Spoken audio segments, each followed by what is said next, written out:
1980 முதல்ல நான் வந்து அமெரிக்காவில் கலிஃபோர்னியாவில் லிவர்மோருங்கிற டெம்பிளில் என்னை செலக்ட் பண்ணி நான் போகிறதுக்கு விசாலாம் வாங்கி அனுப்பிச்சுட்டா. அப்போ குடும்பம் ரொம்ப சிரமமான ஒரு காலகட்டம். அப்போ பெரியவாட்ட சொல்லாமல் போகணும்னு நான் தீர்மானம் பண்ணி வச்சுருந்தேன். ஏன்னா பெரியவாட்ட சொன்னால் போகக்கூடாது, வெளிநாடு போகக்கூடாதுன்னு சொல்லுவாங்க. அப்போ எங்கள் அம்மா சொன்னால் இல்லை நீ பெரியவாட்ட வளர்ந்துருக்க, பெரியவாளுக்கு தெரியாமல் ஒரு காரியம் நம்ம தான் நடக்கப்படாது, பெரியவாளை பார்த்துட்டு தான் போகணுன்னு எங்கள் அம்மா பெரியவாள்கிட்ட சத்தாராவுக்கு அழிச்சுன்னு வந்தா. சரி. அங்கே வந்தோடனே பெரியவா எப்போதும் நிறைய பேசுவா என்கிட்ட. அன்றைக்கி ஒன்றுமே பேசலை, கொஞ்சம் கோபமாக இருந்தா பெரியவா என்கிட்ட. சரி. ஒரு 11 மணிக்கு என்னோடய பாஸ்போர்ட்டு என்னோடய விசா எல்லாத்தையும் கிழிச்சு தூக்கி போட்டா. தூக்கி போட்டு நீ போவான்டா, ஊருக்கு கிளம்பி போ அப்படின்னு சொல்லிட்டு ஒரு பிரசாதத்தை கொடுத்து அனுப்பிச்சுட்டா. எனக்கு பெரியவாட்ட ரொம்ப கோபம். ஏன்னா குடும்பம் ரொம்ப சிரமம். அக்காவுக்கு கல்யாணம் பண்ணணும், தங்க 2 பேர் இருக்கா, தம்பி 2 பேர் படிக்க வைக்கணும். அப்போ அந்த மாதிரி ஒரு சந்தர்ப்பத்தில் பெரியவா அப்படி சொல்லிவிட்டாலே. ஏன்னா நான் ஒரு சின்ன குழந்தை தானே, அப்போ எனக்கு அவ்வளோ பக்குவம் இல்லை. என்ன வயசு இருக்கும்? எனக்கு அப்போ 16 வயசு. ரொம்ப ஒரு மூர்க்கமான வயசு. பெரியவா சொல்லிவிட்டாலே ரொம்ப தாபம். பெரியவாட்ட நமஸ்காரம் பண்ணி பிரசாதத்தை வாங்கிட்டு நான் கிளம்பி வந்துட்டோம். கிளம்பி வந்துட்டு மனசு ரொம்ப வேதனையாக ஒரு 15 நாள் நான் சாப்பிடாம கொஞ்சம் மனசு துக்கத்தோடு இருந்தேன். 15 நாள் கழித்து மடத்திலிருந்து ஒரு லெட்டர் வந்தது. சரி. பெரியவா உத்தரவு, நீயும் உங்கள் அம்மாவும் கிளம்பி உடனே சத்தாராவுக்கு வரணும்னு. திருப்பி இங்கேருந்து ட்ரெயினை பிடிச்சிட்டு சத்தாராவுக்கு போனோம்.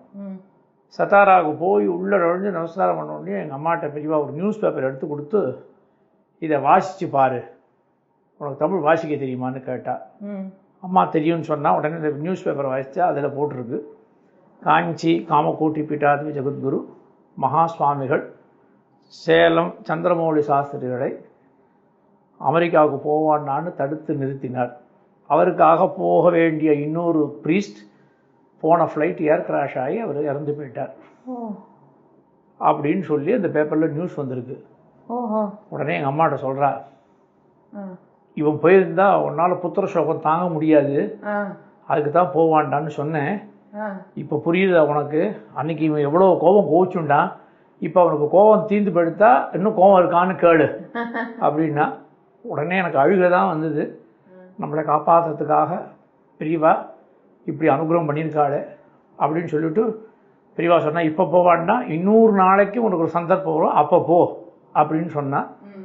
அதுக்கப்புறம் பெரியவா சித்தி ஆனதுக்கப்புறம் 94 தான் நான் டொரண்டோவில் போய் அங்கே பெரியவாளுக்காக கைங்கரியம் பண்ணிட்டு. அதுவும் நீங்கள் பெரியவாள்கிட்ட போய் உத்தரவு கேட்டு பெரியவாள்கிட்ட பூ வச்சு கேட்டோம். ஒரு வெள்ளை பூவும் சிவப்பு பூவும் பெரியவா அதிஷ்டானத்தில்.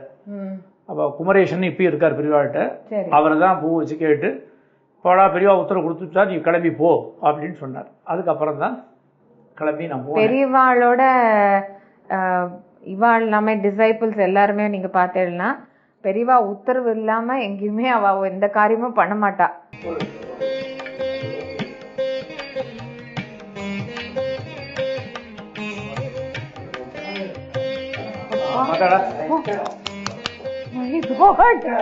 அவர் இருக்கார் பாருங்க உங்களுக்கு.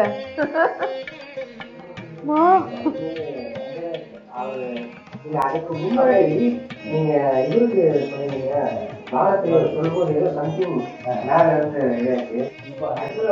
உடனே பாருங்க உங்ககிட்ட சொல்லுதா